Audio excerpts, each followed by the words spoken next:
de re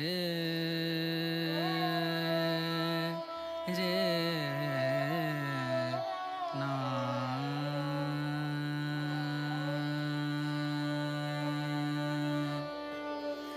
re na Thank you, ma'am. Good evening and namaskar, everyone. I am Srijani, representing Voices from the Periphery, and it is a privilege and an honor to extend a heartfelt welcome to each one of you to today's lecture. How India transformed the way the world eats. We are truly delighted and deeply honored to be joined by the renowned historian and acclaimed author, Colleen Taylor Sen, whose presence enriches this gathering.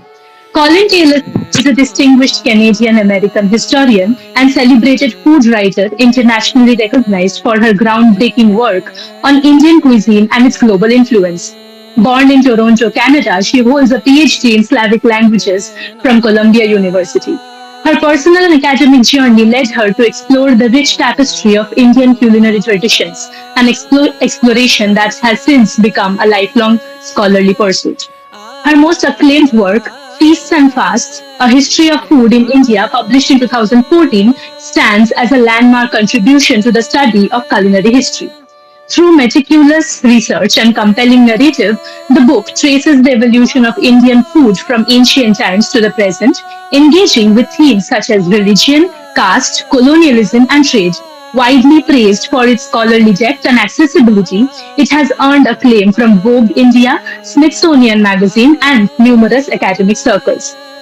In addition to Feasts and Fasts, Miss Sen has authored and edited several other influential works, including Food Culture in India, Curry, A Global History, Turmeric, The Wonder Spice, and Street Food Around the World, an encyclopedia of food and culture.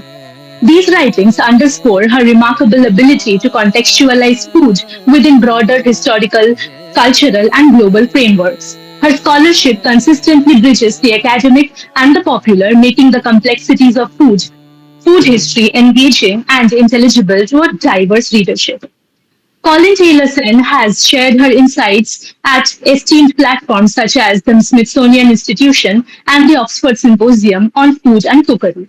Her articles have appeared in leading publications like The Hindu, the Chicago Tribune, and Travel and Leisure, further amplifying her voice in global conversations on cuisine and culture. Through her rigorous scholarship and intercultural perspective, Ms. Sen has significantly deepened our understanding of Indian cuisine as a site of historical creativity, cultural negotiation, and global exchange.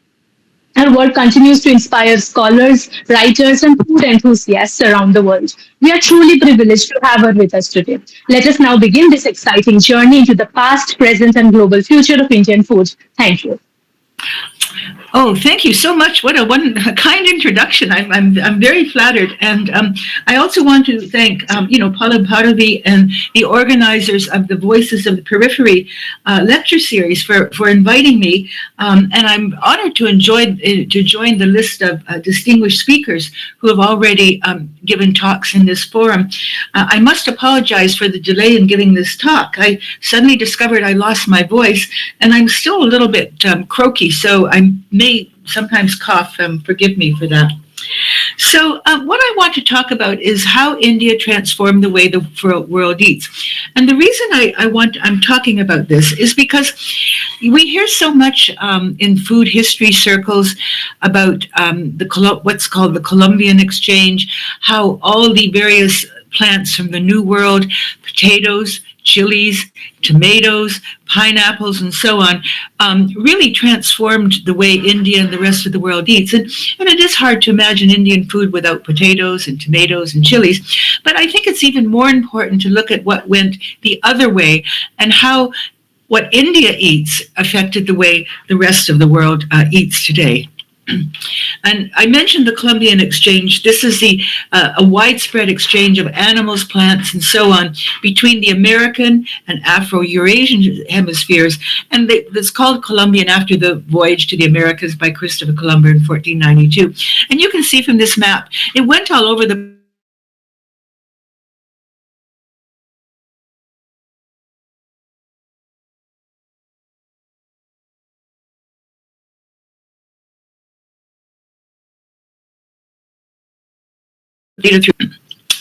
I just want to start a little bit about the Indus Valley, the Harappan civilization.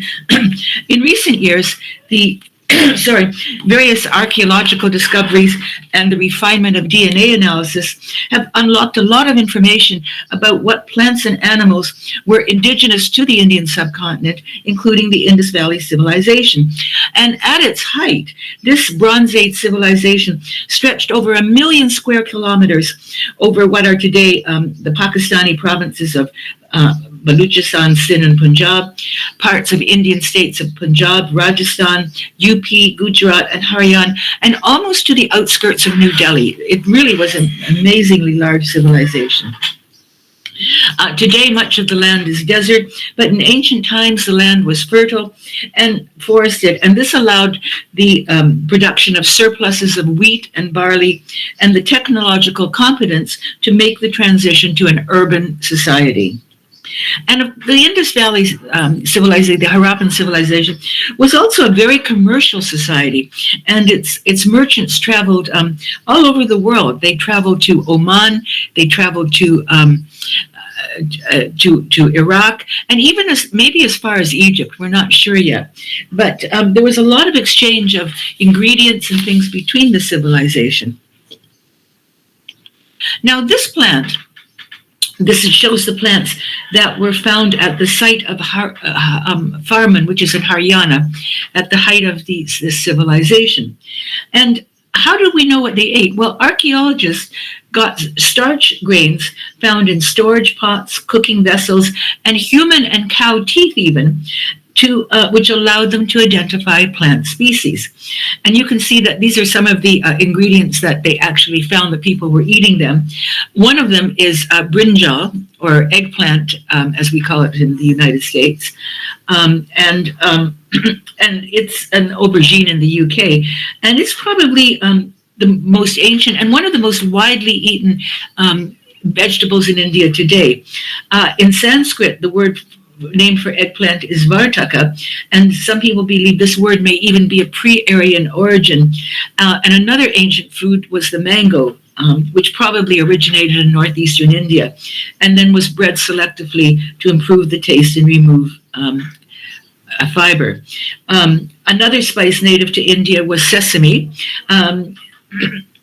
which has been found in even tombs in Egypt going back thousands of years, so that we know that there was some trade between India and Egypt. And another, of course, is black pepper. And black pepper actually has not been found in the Indus Valley, but it did originate in Kerala. And but they did have ginger, turmeric, and even garlic. Cucumbers, probably bananas, and rice. Now, rice is very interesting because for a long time, people believed that rice originated in China or on the Yunnan Plateau, which borders on India, from Burma, and came to India from there. But now, more recent research indicates that there were 3 independent domestications of rice in Asia, one of which was the Indica Valley variety, and this is the long grain variety that Indians like today. And they also found that rice was cultivated in the Indus Valley and that it may have been one of the staple crops in the areas that were flooded by rivers. There's evidence that bananas were known here, although it's not clear whether they were used for food and fiber. And they also contain evidence of domesticated chickens, and they may have been cooked in tandoori-style ovens, similar to those found throughout Central Asia.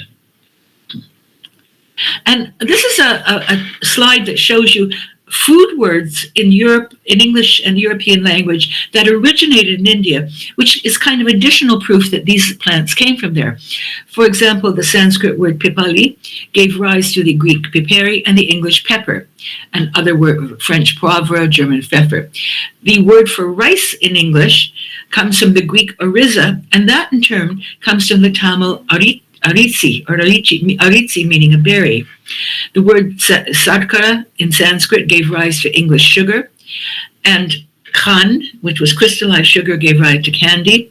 And we have other examples that I show here below. Now, I do want to say a word about sugar extraction, because although sugarcane probably was originally native to the what we now call Indonesia, but it spread very quickly.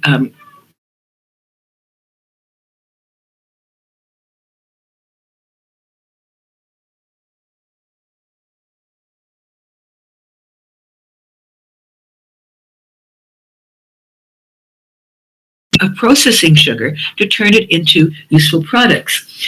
In 326 BCE, the Greek historian Herodotus, who visited India, he described stones the color of frankincense, sweeter than figs or honey.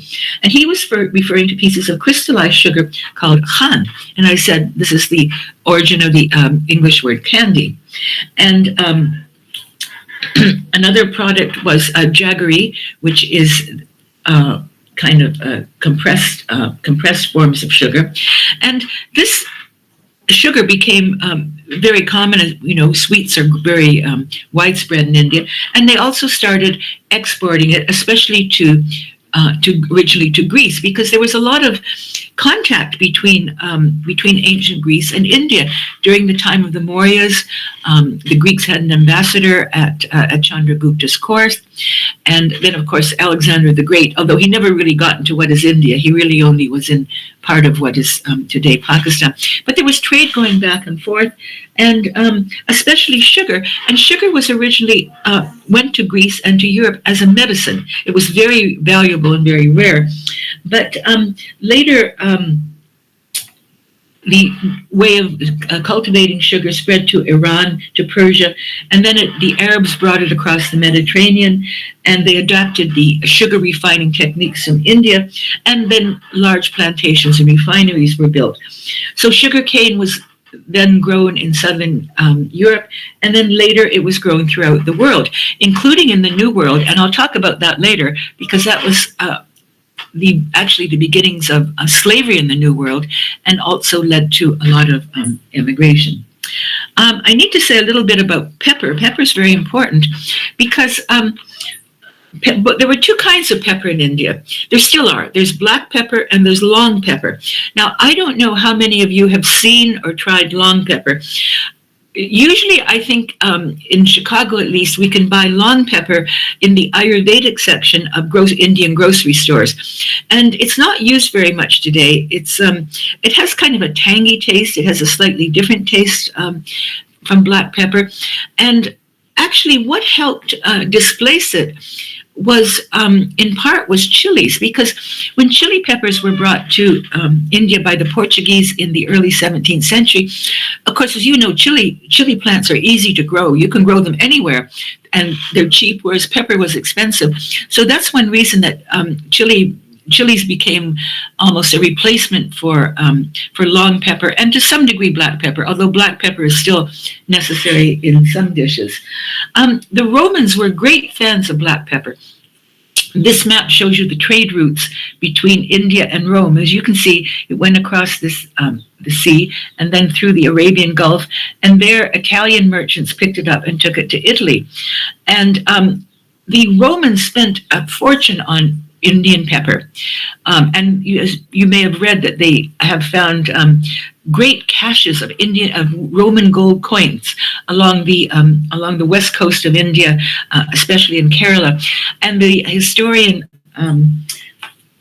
one reason given for the fall of the Roman Empire by the historians was that they spent so much money on Indian pepper that it led to their bankruptcy and their decline. So India's always been very much a part of a global economy. It's never been isolated from the world. So I think this is one example of this. Another thing I want to bothly speak about is vegetarianism, because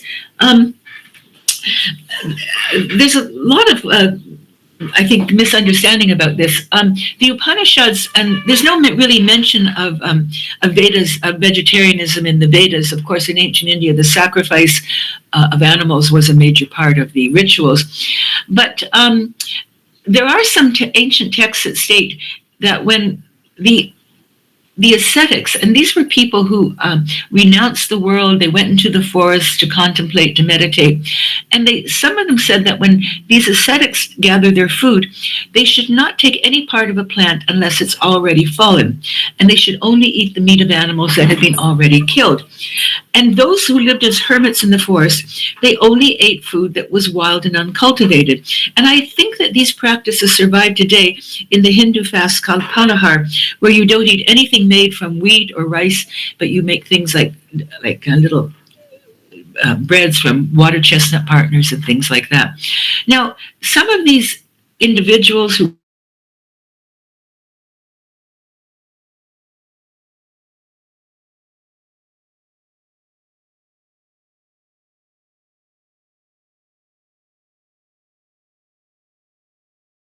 and ascent, which means non-injury to all forms of life. Of course, the Jains are strict vegetarians. The Buddhists had a more complex approach. As far as they were concerned, lay people could eat whatever they wanted, but food at monasteries had to be vegetarian. And so a vegetarian diet became popular in India for several reasons. It was an attractive alternative. The rituals of the Brahmins were expensive. They took away their animals. Both these religions welcomed women and oppressed castes. Animal sacrifice ended, and avoidance of meat became a marker of status. And the other thing is that in India, there's widespread availability of fruits, vegetables, and dairy products. And one historian said perhaps nowhere in the world except in India would it have been possible 3,000 years ago to be a strict vegetarian. And the Brahmins, of course, co-opted vegetarianism. But today, less than 30% of Indians are. And as you know, it's very, very different throughout different parts of India. The percentage of people who are vegetarian. I think it's highest in Gujarat and Haryana and Rajasthan, and of course in Kerala and the Northeast and Bengal, it's quite low. But vegetarianism did spread abroad. And when the Greeks, who I mentioned, came to India, they were very impressed by the intelligence, by the healthy bearing of the people they saw there, and especially the ascetics. And these would be Jains and Buddhists and other people who renounced the world. Alexander the Great himself met some Brahmins. He took some back with him to Greece. The Megasthenes praised Indians' health and good looks. He said this was their healthy diet. Now, the Greeks had their own vegetarian tradition, which was called Pythagorean, after the philosopher Pythagoras, who you will know from the Pythagoras theorem if you study geography. He also preached vegetarianism. He believed in the transmigration of souls. And some people claim he may have visited India and may have been influenced by Indian ideas. Vegetarianism did spread throughout India, throughout Europe. Marco Polo, who visited India, he said that Indians led long, healthy lives because they didn't kill any living being, neither fly nor fee, because they have souls. Leonardo da Vinci, who read about India, and some people say he visited India, was a vegetarian, and later many writers and philosophers advocated it, again under the influence of Indian ideas, including Voltaire, Rousseau, Shelley, Thoreau, Tolstoy, and others. Now, I'm going to turn to a different part of the world now. I looked at the trade routes going to the west, and this is the trade routes going east into Southeast Asia and China. There was a lot of Indian influence in this part of the world. As the traders, in ancient Kalinga, went and took their spices, and also Buddhist missionaries also were a part of this, and they spread Buddhism throughout Southeast Asia, as far as remnants exist in Bali today, and to China. China even had some Buddhist kingdoms in ancient times, and and they also brought in Indian dance, Indian art, and as you know, in Thailand, when a new king is crowned, they have Brahmin priests come who read Sanskrit texts, and then you have these wonderful sculptures in Cambodia, which depict scenes from ancient Indian texts.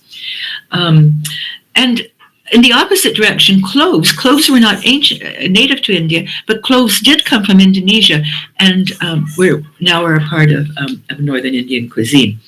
And you can see their influence today, especially in Thai food. These are just a couple of Thai dishes. Thais make their paste from they pound a lot of spices and herbs and things like that. And one kind of curry is called a yellow curry, and it's they make it from a curry powder that has roasted coriander and cumin seed and of course turmeric, and it's used with fish and seafood stews. And there's also an Indian-like chicken curry called gangari, which has onions and potatoes and things like that. You don't usually find those in Thai cuisine. This really reflects an Indian influence. And then you have musaman curry, which is this red one. And it's a thick stew-like curry made with lamb or beef. And it's near the Malaysian border. And it contains dried red chilies,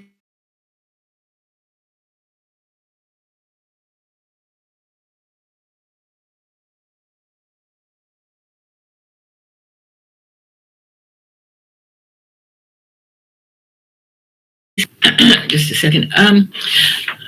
I mentioned that spices came from India to the rest of the world, but what's kind of interesting is that today farmers in Central America, Hawaii, Florida, and other parts of the United States have started growing turmeric and other spices because there's really a growing North American demand for turmeric because of its health benefits.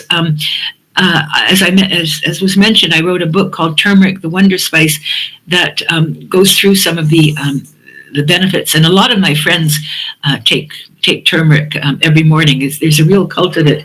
And in Guatemala, which you see in the left, farmers have started growing cardamom. And now Guatemala has replaced India as the #1 producer of cardamom. But the interesting thing is these spices aren't used by local cooks. These are done strictly for export. Now, just a little bit about tea. This was in the 17th century. All the tea that the Brits ate, the Brits drank, came from China, and it was green tea. But this was very expensive. It was a great drain on the British treasury. It was taxed so heavily, and so the British started looking for another source of tea. And in 1820s, a Scottish major, Robert Bruce, he discovered tea bushes growing wild in northeastern India, in Assam, and had been growing there from ancient times. And they were using it mainly as a fermented pickle and to a certain degree as a drink. So there's a wonderful story about, I think either he or his cousin went in disguise, and the Chinese were didn't want to share their secret about how they grew tea, how they cultivated it, how they made it. But he managed to go to China in disguise and managed to smuggle out tea plants and into India, where they transplanted them in the soil in Assam, and they actually at some point imported Chinese workers to come and help them cultivate it. So this was the beginning of the tea industry in India. And later it spread, of course, to Darjeeling and then south to the Nilgiri Hills and to Sri Lanka. The price of tea in England dropped dramatically. By the end of the 18th century, tea had become a mass drink in Britain. And here you can see this is some English people drinking tea in India. And it was never really a part of Indian drinking until kind of the British brought it back. And it really became popular after World War II. In Calcutta, among Bengalis, Bengalis drink tea kind of in the British way. I mean, my husband's family, you'll make nice tea and sometimes a little bit of milk and sugar. But it wasn't really drunk much in the rest of India. And after World War II, there was a surplus of tea on the market. The war had interrupted exports. So the Indian Tea Board wanted to popularize tea to the rest of the country. And they noticed that at railway stations, people would drink hot milk in these cups. And they got the idea of mixing the tea that they had with this. And then somebody also got the idea of adding spices to it, because I think, I'm sorry, adding spices to it And this is really the birth of what is called chai. I mean, chai means tea in India, but it's also come to mean this kind of a milky, hot, spicy drink that's incredibly popular in the United States. I personally don't like chai. I drink tea like a Bengali, but it's very, very popular. Restaurants here now have it, and it was really just a way of originally of getting rid of the surplus of tea that they had. Another beverage that owes its origin to India is gin and tonic. When tonic water was invented in the 1860s, it was marketed as an anti-malarial remedy, and because of its quinine content. So in the bars of Indian clubs, mixing it with gin led to the birth of the famous gin and tonic. Now, this is another aspect I'm going to talk about, and this is the mass emigration of Indians in the 19th and early 20th century. And in 1834, the British declared slavery illegal in the West Indies. Now, you remember I said that sugar went to the West Indies. The sugar plantations had been worked by African slaves. After the slaves were freed, they didn't want to continue doing this work.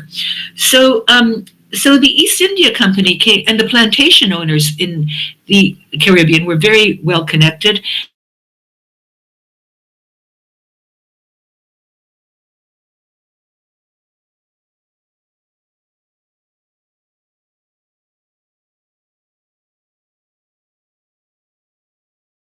Bihar and Eastern UP. And if you go to Patna in Bihar, there's a wonderful museum there.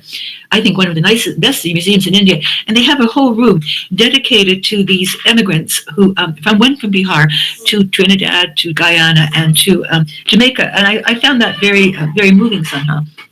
So what happened is they weren't slaves, they were indentured laborers. They signed contracts, they would work on a particular sugar estate for 2 terms of 5 years. And at the end of that, they could either come back, the owner would pay their passage, or they would stay on. And most of them most stayed on in India. Now, between 1834 and 1917, 1.5 million Indians went to Trinidad, Jamaica, Guyana, Fiji, and Mauritius. Later, another 4.5 million, mainly South Indians, went to Malaysia and Burma, and that was to work on the rubber plantations.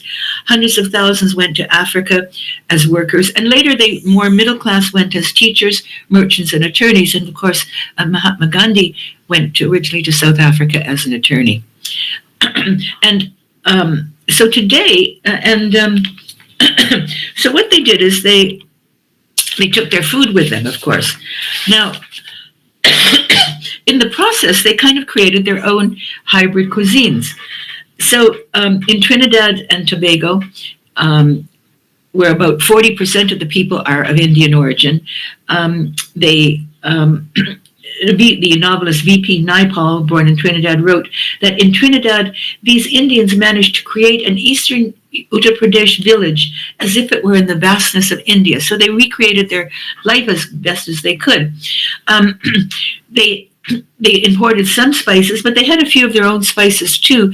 One which is called Beni Shadi, which is kind of a replacement for coriander. And curry is a common dish. And they use the same spices, cumin, coriander, fenugreek, and turmeric that you would find in a typical Bihari household.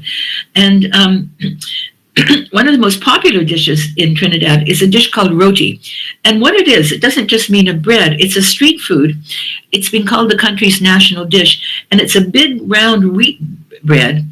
It's coated with ground yellow peas, and it's wrapped around a meat, fish, or vegetable curry.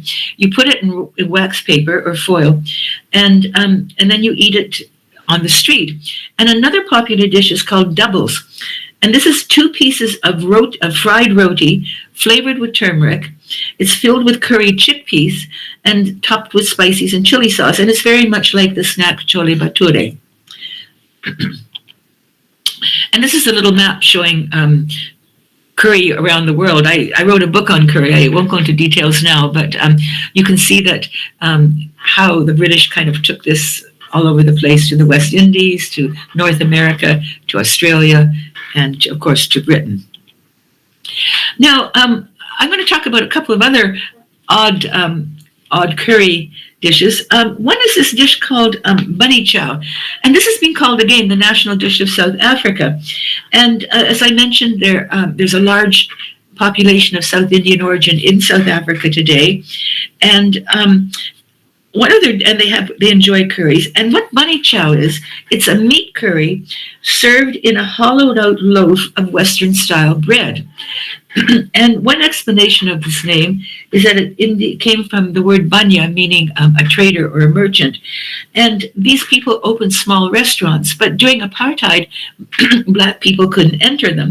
So they would put the curry in one of these breads and serve it kind of illegally through the back door. And then it became very popular and served elsewise. And this is a very unusual curry. This is currywurst, and I don't know if anyone's been to Germany. You see currywurst everywhere in Germany, and it's one of the most popular street foods. And what this is, it's a pork sausage. You roast it on skewers with onions and green peppers, cut it into bite-sized pieces, sprinkle it with curry powder, top it with tomato ketchup, and often you put French fries. And they say 1 billion currywursts are served in Germany every year. Now, how did this strange dish come?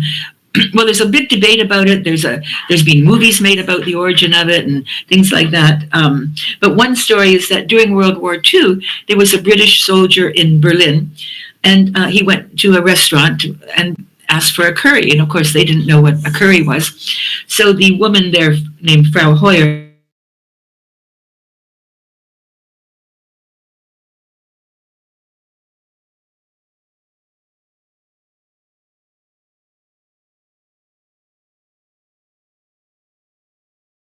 and Korea. Now, these had nothing to do. These were never under the British. So how did curry get here? Well, in Japan, in the mid-19th century, Japan really wanted to get strong, to arm itself, and they saw that they relied upon the British Navy to help them boost their own navy. And they saw that the British officers of the Royal Navy used to have a curry day once a month. Now, at that time, there was a very strong Buddhist influence in Japan. They didn't eat a lot of meat, and the government wanted to encourage young people to eat more meat to build them up and become strong. So for some reason, they thought that this curry with rice would be an ideal way to incorporate vegetable, meat, and rice into one dish. And so they adapted this idea of curry. And the first recipe for curry was published in Japan in 1872, and restaurants began serving it in 1877. And today, the Japanese Self-Defense Force, they're not allowed to call it Navy, their ships serve curry every Friday. And each ship prides itself in having its own curry recipe, and they often include things like coffee, cheese, and even ketchup in the curry. And sometimes they form the rice into the shape of a ship. And these recipes have been published in a cookbook. I've seen the cookbook online, but I haven't got a copy yet.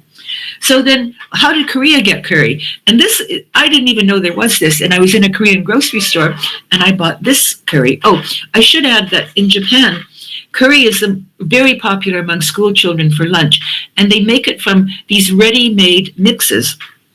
So you buy a ready-made mix, and then the mother would mix it with vegetables and meat and make a sauce. And the sauce is slightly sweet. It's not very, in Japan, it's not very spicy. It's more sweet. But Korea was under Japan occupation for many years, and they picked up this idea of curry. And so it's very popular there too. But Korean food can be extremely hot. I mean, it's hotter than anything I think I've had in Indian food. So this is a line of curry that looks like the Japanese curry, but you can see this is mild. But they also have mild, medium, hot, and super hot to meet Korean tastes. So I think it's just an interesting little story. Now, to go back to Britain, Britain is, of course, there's all kinds of stories that chicken tikka masala has been proclaimed the British national dish, but there's no doubt that Indian food is extremely popular in Britain. This is one of the, legacies of colonialism. You have dishes like major grey chutney, you have kedgeree, which is adapted from khichdi. There's curry stands everywhere, and you have very restaurants all over, and you have little restaurants, and you have some really wonderful high-end restaurants, especially in London. So I think Indian food's very much a part of British life, certainly much more than it is in America. The first Indian restaurant in England actually opened in 1809. It was called the Hindustani Coffee House. And you can see this fellow on the upper right. His name was Sakeddin Mohammed. He was in the British Army. He went to Britain. He married an Irish woman, and he opened this restaurant. And even today, there's one of these famous plaques that commemorate the opening of this restaurant. The whole curry and curry powder, of course, was eventually invented in England as a way of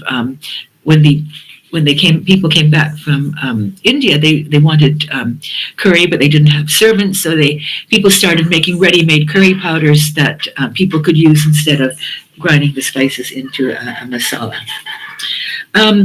The problem is that the first-generation immigrants who came to Britain after World War II, after the Bangladeshi War, many came from Bangladesh, and restaurants were a way of entering the labor force. They take a lot of hard work, but their children and grandchildren really aren't as interested in going into the restaurant business, so they're expected quite a lot of the curry houses and things like that are going to close, and it's becoming kind of a problem. Now, I'll talk a little bit about the United States.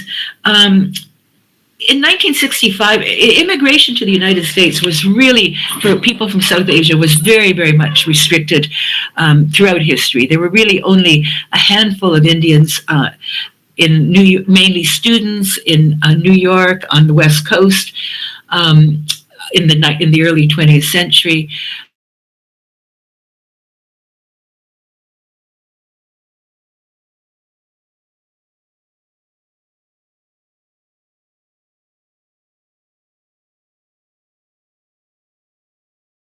In the 1980s, you had the Indians who came. When we came to America, I came via Canada. That was in the early 60s, so there really was very little. There was only one Indian restaurant. There were hardly any Indian grocery stores. And this was true throughout the America. Now, of course, things have changed a lot. I mean, you have Indian restaurants, supermarket chains, and even you don't even need to go to an Indian grocery store to buy Indian ingredients because they can be found in regular grocery stores.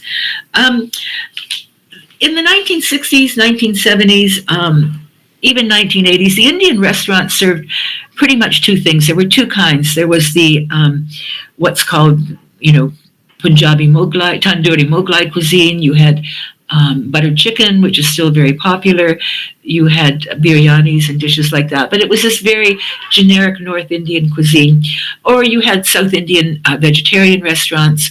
I think Woodlands had, and some other ones had things, but that was pretty much it. You didn't find a lot of diversity. You couldn't find much Bengali food or Gujarati food or things like that. This is changing gradually. It is becoming much more diverse. Where I live in Chicago, we have a lot of restaurants serving food from Hyderabad. We have places serving Gujarati food. There's a new restaurant that opened food from Kerala. There's a new restaurant just opened by a famous Bengali chef, Sujan Sharkar, called Nadu, and he serves dishes representing dishes from all over India, especially the Northeast. And he also runs a very nice upscale restaurant called Andean, which got its first Michelin star. And Michelin stars are they're supposed to indicate that everything is really first class, not just in terms of the food, but the service, the decor. There's 1, 2, 3 stars. And so this is, and there weren't that many. Usually they were given to French restaurants and then Japanese restaurants, but now Indian restaurants are getting them, first in London, now in New York, and then in the United States. And this shows you a typical, this kind of cuisine is called progressive Indian cuisine. And what this means is you kind of use traditional and regional dishes you use new techniques, and you use local ingredients. So you can see his menu. You have kind of a chat, but it has potato, raspberries, and various chutneys. You have a mushroom golati, but it's made in the form of an eclair with goat cheese and truffle. You have let's see, black dairy dal, garlic naan. So it's kind of a combination of Eastern and Western. On the right, and you have this kind of restaurant in India. This is a restaurant, and I visited Mumbai, Mask, and you can see they don't even describe the dishes. They just tell you what the ingredients are, and the man who the chef at Mask, he's originally from Kashmir, and he would go on all these foraging expeditions to get ingredients that you don't find in normal cuisine, things like from the forest. And now he's actually opened a restaurant in Kashmir that makes dishes with local ingredients. The food in India is of course, there's the immigration community is always, I don't know how many years, 5, 6, 7, 8 years behind what's going on in the mother country. So you don't really have the diversity you have in India. I mean, when I was in India last, there was a lot of Northeast food, which is wonderful, from Assam, from Meghalaya, from Tripura. In the hotel in Calcutta, they had a whole section of these chefs serving this food. That hasn't come to the U.S. yet. That will take a while. But I think Indian food really is continuing to evolve. And, people say, oh, something is authentic, something isn't authentic. What does authentic mean? If you want to be really authentic, you should eliminate chilies, you should eliminate tomatoes, potatoes. They're not part of ancient cuisine. So I think we just have to, food always changes with the times. And I think certainly Indian food does so. And also the way Indian food is influencing food in the West as well, I think is changing. So this is just a few of my thoughts about this. I'm always kind of changing this talk to try to get new.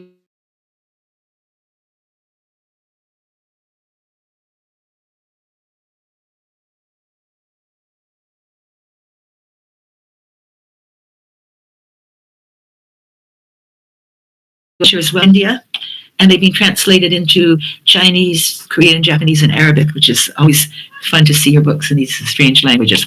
So that's the end of my talk, and I'd be happy to answer any questions. Thank you so much, ma'am, for that very, very enlightening talk. If anyone has a question, they can either unmute themselves and put the question, or they can just type it out in the chat box. Yeah, maybe you can read the questions if there are any. Yes, ma'am, definitely.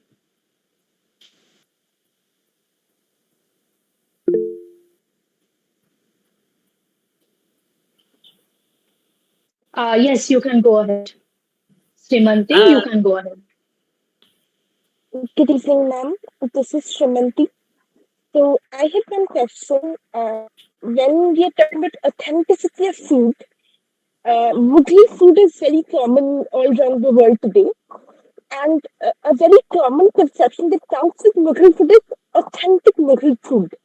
If I'm not wrong about this perception. And when we're talking about authenticity, I had this question that how authentic and sensitive this entire ecosystem recently can be a term, but authenticity, ma'am, I have a bit doubt on that. Could you kindly explain that, please? Thanks, ma'am. Could you repeat the question? It wasn't very clear in my speaker. Hello, ma'am. No, maybe the moderator can repeat it, because I had trouble hearing it. Srimanti, you could type it out if you have a network issue. Sure. I will type it out. Just give me 1 minute. Yes, sure. On the chat, okay.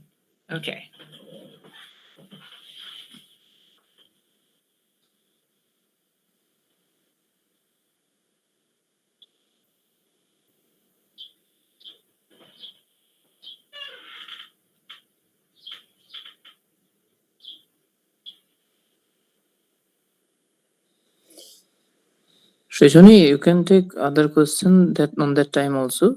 Sumanti will type those questions. All right, I'll do that. Oh, Oh, I there is see it. one Okay. question by Bhakti. Um,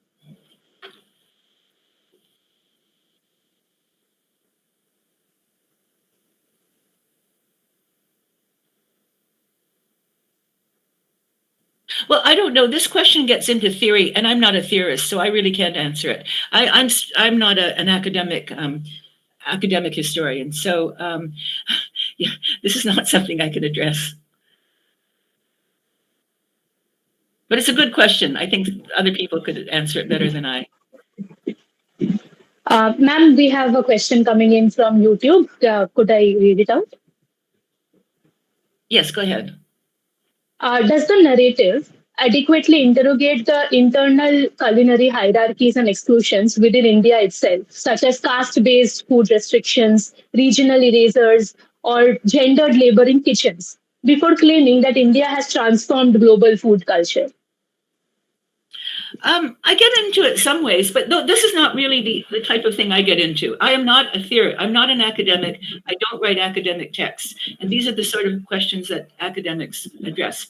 I kind of just look at what is there. So, I mean, in my book, I do, of course, I do look at questions of caste and things like that, and the role of women. I think that Indian, I think Indian food traditionally has been very labor intensive.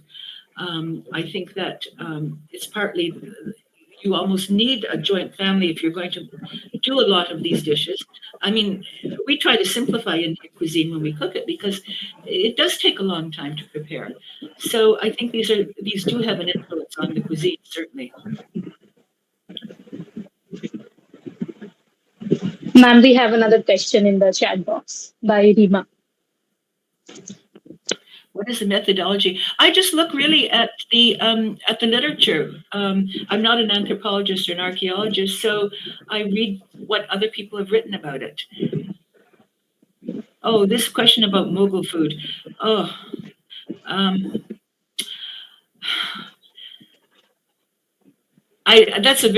writing about that now for another book I'm writing. I mean, if you look at Google has something called an engram, and an engram is it tracks the frequency of words in books between 1820 and the present time. So if you type in Mughal cuisine or Mughlai cuisine, you find that that term is really used only starting around 1960. And then it's used more often than that. So my feeling is that this term was invented by somehow created by after post partition. It just applies to kind of North Indian, Pakistani Muslim food, and I think that it's just a way. Some restaurant owners kind of invented this term to apply it to this style of cuisine, to give it a certain cachet and things like that. So I don't think it has much to do with the Mughals. If you look at what they actually ate, which has been well documented, there's a couple of dishes in common, but it's not really, they didn't have potatoes, they didn't have tomatoes, they didn't have chilies, all these things you find. So I don't think it's really a very accurate term, but I think it's useful for people who run restaurant. Thank you, How ma'am. did we dye food? I have no idea. I'm not an academic historian. I think you need to invite someone who can answer these questions who is an academic. Ma'am, can I ask some more questions that are coming in from Facebook? This is by Ayush. So, ma'am, in your book, you explore how Indian food traveled across the world. What, in your view, was the turning point when Indian cuisine moved from being seen as ethnic or foreign to becoming part of the global mainstream? Oh, that's a good question. Well, certainly in England, I think in Indian food probably 1950s, 1960s. In America, it's still considered an ethnic food. It's still not really part of. It's not like Italian or Mexican food, which people eat a lot more often. I'm trying right now to get statistics about that. I'm having difficulty finding how popular Indian food actually is compared with other non Anglo-Saxon cuisines. But I think it's certainly here is not yet. No. Right, ma'am. Ma'am, the next question is while Indian food is now celebrated globally, Many traditional dishes are adapted or altered abroad. Do you see this as a loss of authenticity or a natural evolution as cultures mix? Um, well, certainly curry is an example. I mean, at one point, curry people didn't like to use the word because it had its associations with colonialism, but now I think, I mean, I see curry even on the menus of restaurants in India. I don't think it's been, it doesn't have the same approbation that it used to. Um, I don't know. I don't think one should ever really get too insistent about authenticity and this dish is authentic and this isn't. I mean, new forms of food evolve. One thing that's very popular now in the States is Indian and Mexican cuisine because they have so many similarities. The breads, the use of beans, the use of spices. So you have Indian. Well, Indian. The other day I had a meal of Indian pizza at an Indian event. You have curry tacos. You have even big famous chefs, Indian chefs working with Mexican chefs to prepare special meals. So I don't think one should ever be too insistent on what's authentic it isn't. But on the other hand, it is good to um, have dishes from areas that haven't really been. I don't want to use the word contaminated. They haven't really been affected by outside influences. I think, as I mentioned, the cuisine of the Northeast, which is very distinctive, and so you have these two trends, I think, going on. Right, ma'am. And this is a question that I have. Which Indian ingredient or dish do you believe had the most unexpected global impact? Oh, oh, that is well. I think unfortunately it's butter chicken. Every restaurant in America, if it's a Sri Lankan restaurant, if it's a Kerala restaurant, they still have butter chicken, and that is what everyone orders, and it drives me crazy. I mean, I go out with friends who are, I think, sophisticated diners, and they'll order butter chicken. I say, why don't you order something else? And the other dish that everyone orders here in America is sag paneer, palak paneer. I don't know why. People are very nervous about trying new dishes. They're very afraid of it. And I've been organizing dinners at different ethnic restaurants. A Kerala restaurant, I did a Hyderabadi restaurant, just to get people to try different dishes instead of butter chicken, saag paneer, and samosas. It's very frustrating. Right, ma'am. The next question is about your methodology to some extent. Ma'am, what challenges did you face while tracing the journey of Indian food around the world? Well, because this was one of the first books written, there wasn't the only book previous, which you all know, is K.T. Achaya. His name is Achaya, not Acharya, as people say. I mean, he was the only one who really wrote a comprehensive history of Indian food, and so because there wasn't so much written, I had access to a lot of sources in English. But I think now food writing in India is getting so excellent. I mean, people are writing entire books on the food of Calcutta. They're writing books about the food of Rampur. There's a lot of really excellent research going on that, and there's, people can read. I mean, my knowledge of Hindi is very limited, so I really don't. And in fact, at one point, I even hired a student of Sanskrit to translate something for me because I didn't like the translation. So I think that because I wrote it, I was one of the earliest people. I was very fortunate. I think today it'd be a lot harder because there's so much more material that is being written about Indian food in India. Thank you, ma'am. Ma'am, Ayush has raised a hand. If you could unmute yourself and just put the question. Thank you, ma'am, and thank you, Srijani, for giving the chance to ask the question. With ma'am's permission, I will ask only one question, ma'am. Ma'am, while I'm reading your book, I have only one question in my mind, and whenever I'm from Kolkata, so I'm wandering in Kolkata, and there Deccan Street, there are also various street foods. So I will ask the question about the street foods. And do you think Indian street food, the very dominating in nowadays, very street food has received enough attention in global food narratives?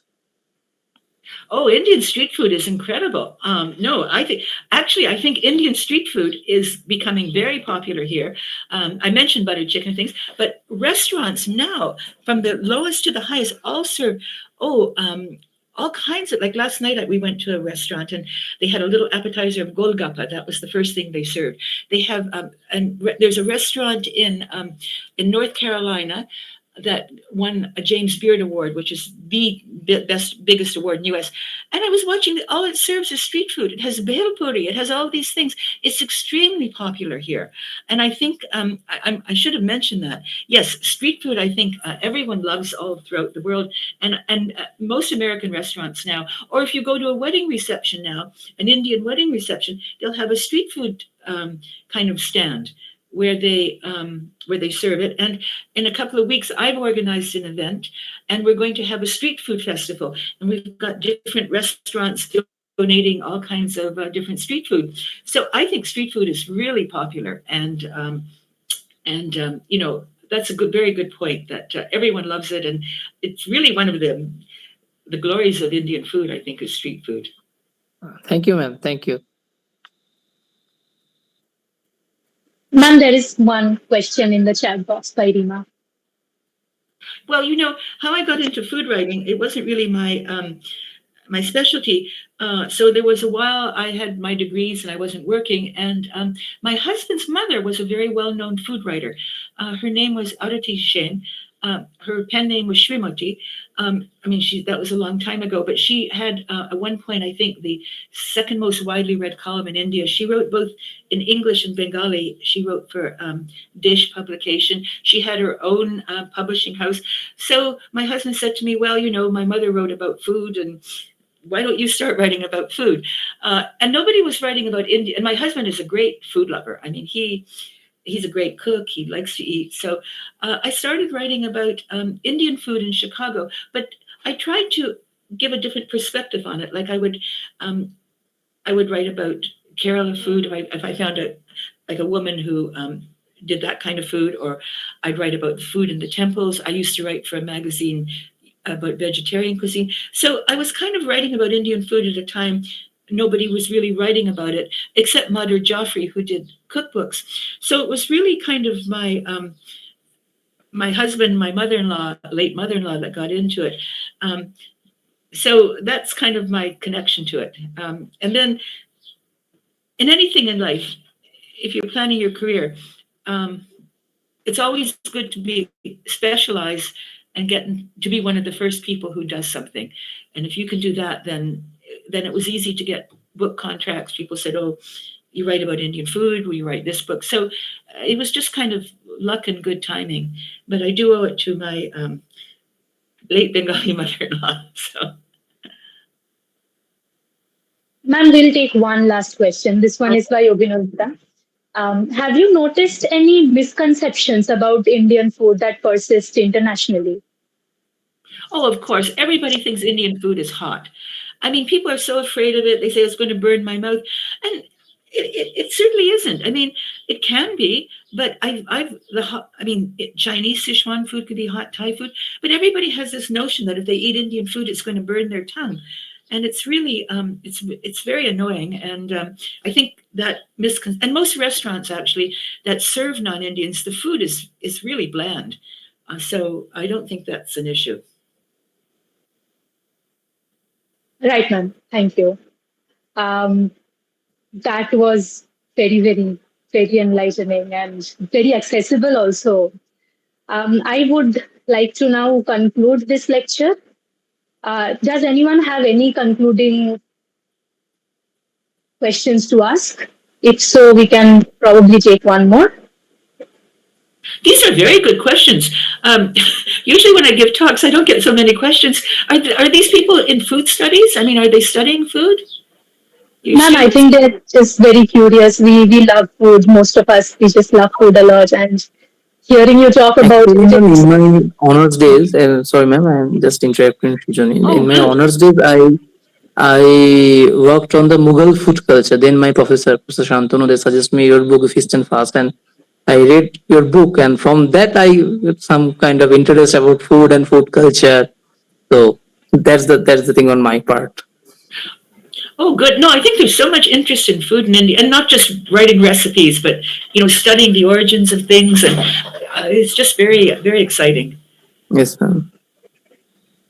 And I did talk to Shimanti Mitra Roy, so I know she's also working on Mogul cuisine, and that's very interesting. So I think So, we can now conclude. It's wonderful, yes, Shreya. yes. Right, Well, ma'am. thank you Thank very you so much for much. coming. We This hope was to very see you thought again. provoking. Good questions. So thank you. Thank you, ma'am. Okay, bye. So thank you, Bye, ma'am. Thank you, ma'am. ma'am. Good Thank night, you. ma'am, from our side. Okay. Bye. Thank you, ma'am. You're welcome.